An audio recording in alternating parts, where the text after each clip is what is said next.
everyone, today I would like to give you instruction on how to cook my favorite dish, fried egg.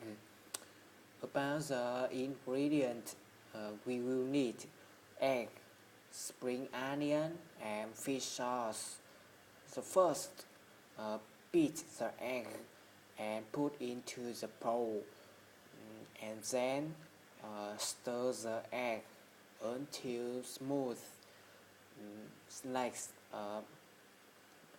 put into spring onion and fish sauce. Finally, put the egg on a pan of oil to fry. Wait for 5 minutes.